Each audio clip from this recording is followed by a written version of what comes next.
Twist. Jail, doctor, అధికారులు, 3 శాఖలు 3 ప్రశ్నలు. నంద్యాలలో ఆలస్యంగా వెలుగులోకి వచ్చిన పోక్సో కేసుకు సంబంధించిన పలు పత్రాలు, మెడికల్ సర్టిఫికేట్, శాఖకు సమర్పించిన వినతి పత్రం ఇప్పుడు కొత్త చర్చకు దారితీస్తున్నాయి. ఈ పత్రాల్లోని తేదీలు, వివరాలు, అధికారిక రికార్డుల మధ్య వ్యత్యాసాలు ఉన్నాయా? ఉంటే వాటి వెనుక అసలు నిజమేంటి అనే ప్రశ్నలు వినిపిస్తున్నాయి. మొదటిగా పోలీస్ శాఖపై ప్రశ్నలు తలెత్తుతున్నాయి.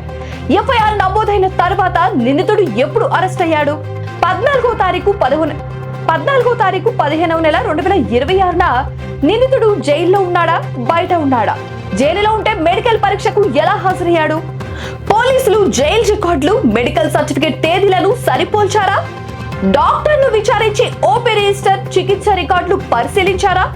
పోలీసుల రికార్డులు ఒకటి చెబుతున్నాయా, మెడికల్ సర్టిఫికేట్ మరొకటి చెబుతోందా అనే ప్రశ్నలు ఇప్పుడు చర్చనీయాంశంగా మారుతున్నాయి. ఇక డాక్టర్ పాత్ర పైన అనేక సందేహాలు వ్యక్తమవుతున్నాయి. ఐ హావ్ ఎగ్జామైన్డ్ అని మెడికల్ సర్టిఫికేట్ లో పేర్కొనబడింది. నిజంగా రోగిని పరీక్షించారా? టైఫాయిడ్ అని నిర్ధారించడానికి blood test, lab report, case sheet ఉన్నాయా? నిందితుడు జైల్లో ఉంటే డాక్టర్ వద్దకు ఎలా వచ్చాడు? లేక ప్రత్యక్షంగా చూడకుండా మెడికల్ సర్టిఫికేట్ జారీ చేశారా? రోగిని పరీక్షించారా?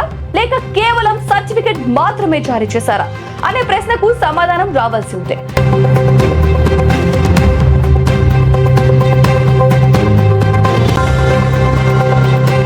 అటు డిఆర్డీఏ, వెలుగు అధికారుల వైపు ప్రశ్నలు వినిపిస్తున్నాయి. మెడికల్ సర్టిఫికేట్ ను అంగీకరించే ముందు ధృవీకరణ చేశారా? సంబంధిత డాక్టర్ ను లేదా ఆసుపత్రిని సంప్రదించారా? పోక్సో కేసు విషయం శాఖ రికార్డుల్లో ఉందా? వర్క్ అండ్ రిపోర్ట్ పెండింగ్ కు అసలు కారణం ఏంటి? శాఖ స్థాయిలో ఏదైనా విచారణ చేపట్టారా? అధికారులు రికార్డులు పరిశీలించారా? లేక సర్టిఫికేట్ చూసి నమ్మేశారా అనే ప్రశ్నలు ఇప్పుడు వినిపిస్తున్నాయి. పోలీసులు చెబుతున్న ఒకటి, డాక్టర్ ఇచ్చిన సర్టిఫికేట్ ఒకటి, శాఖ వద్ద ఉన్న రికార్డులు ఇంకొకటి. అసలు నిజం ఏది? జైలు, డాక్టర్, అధికారులు, 3 శాఖలు 3 ప్రశ్నలు. సమాధానం ఎవరు చెబుతారు? ఈ ప్రశ్నలకు సంబంధిత శాఖలు, అధికారులు, వైద్యులు స్పందిస్తేనే పూర్తి వాస్తవాలు వెలుగులోకి వచ్చే అవకాశం ఉంది. సో ఏపీఎం శ్రీనివాసులు గారు ఇక్కడ డిఆర్డిఏ సరుకు నంద్యాల విభాగంలో పనిచేస్తున్నారు. ఇక్కడ డిఆర్డిఏ ఆఫీస్ లో ఆయన గత నెల మాకు లీవ్ కోసం అప్లై చేయడం జరిగింది.